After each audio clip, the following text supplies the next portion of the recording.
Well, we're sorry for the abrupt end of that report. We'll move to the next one now. BAYELSA State Governor HSDickson says traditional rulers in the state should assist the government to eradicate corruption in the various local government councils and the rural development centers, as well as contribute to the maintenance of security in their domain.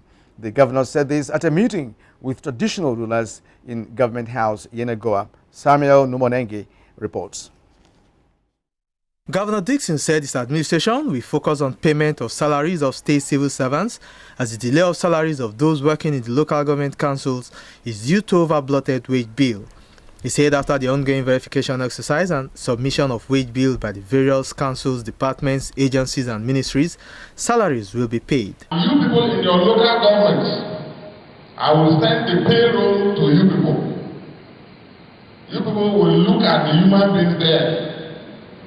You know all the workers. My duty to you all, my duty to our state is to do what is right for the present and for the future.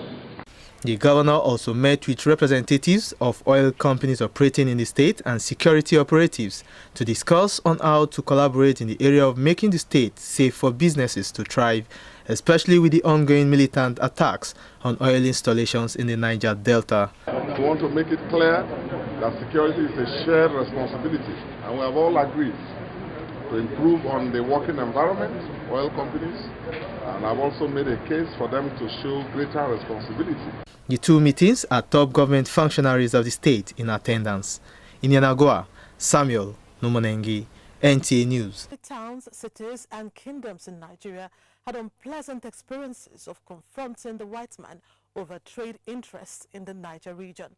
The ancient city of Nembe in present-day Bayelsa State had its fair share when in 1895, King Frederick William Koko, the 8th Mingi of Nembe, led an attack on the Royal Niger Company to protest their systemic exclusion from the oil trade by the white merchants. Aya Prezi visited this historic town and tells us that some of the relics still litter the town. Nembe has a rich documented history.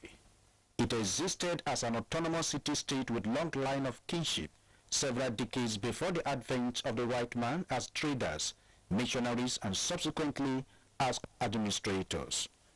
Investigations revealed that before the Mingi rural stool was established in the middle of the 16th century, several kings existed. Notable among them was King Ogio, who is said to be the 10th of these kings. It is gathered that King Ogio ruled Nembe around 1639 and was the forebear to subsequent kings in the kingdom. The Mingi dynasty, which came into being about the early 16th century, has so far had 12 kings, whereof His Eminence King Edmund Mandibebe Dakoro is the 12th Mingi.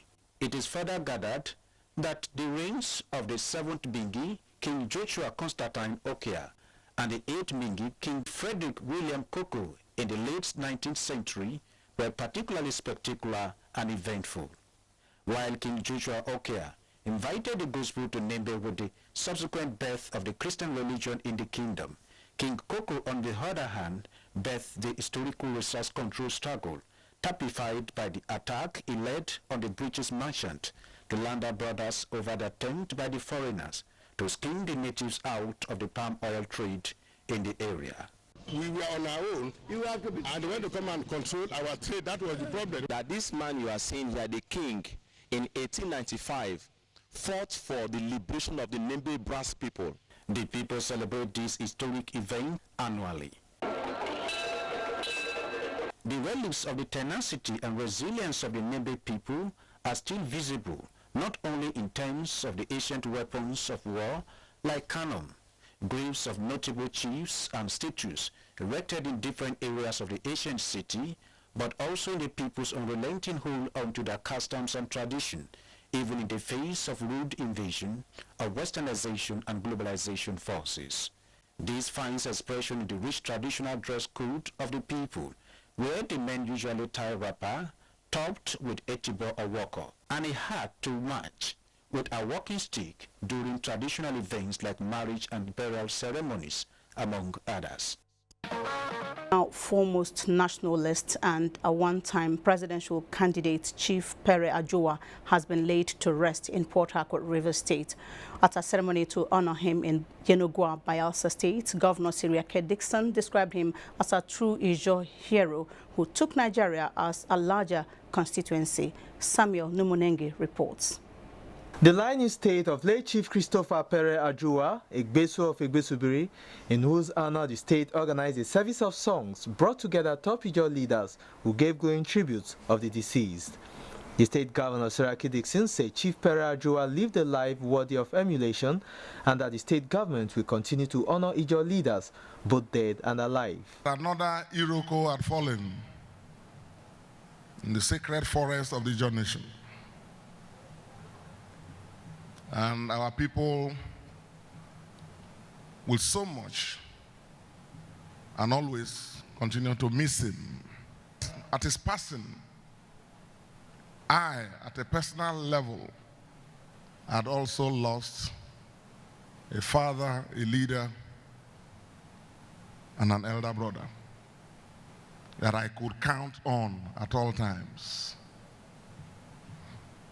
And so today, our state, in continuation of our policy of honoring and respecting our leaders in life as well as in death, we have assembled again in mourning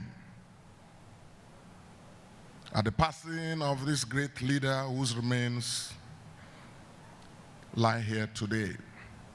The late Chief Christopher Pere Ajowa, who died on 20th January 2017, was aged 70 years old. In Yenogua, Samuel Numunengi, NTA News. Tomorrow, and still on the celebration, security agencies in BAYELSA State say they are committed to ensuring the maintenance of peace among religious and cultural groups in the state. The Nigerian Security and Civil Defense Corps and the Nigeria Police visited various places where Muslims celebrated the end of the Ramadan fast in BAYELSA State. Vera John reports.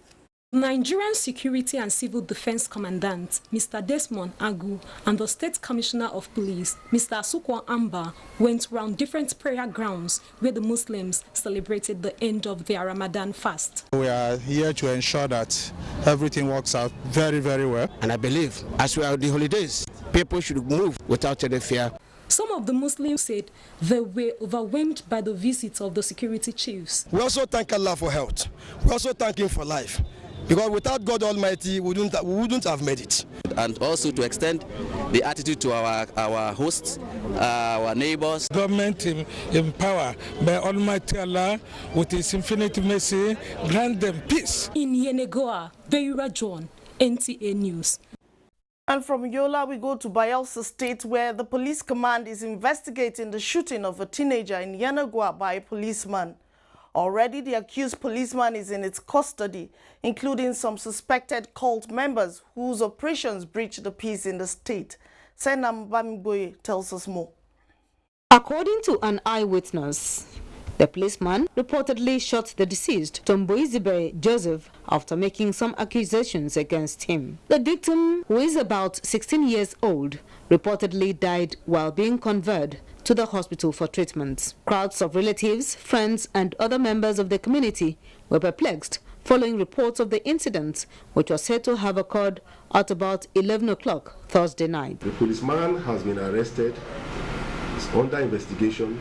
The other suspects have equally made confessional statements as to how they came to his house and that they belong to the particular cult group called Greenlanders. Meanwhile, the body of the deceased has been deposited at the Federal Medical Center mortuary in Yenogua. From Yenogua, Senam Bamigboye, NTA News.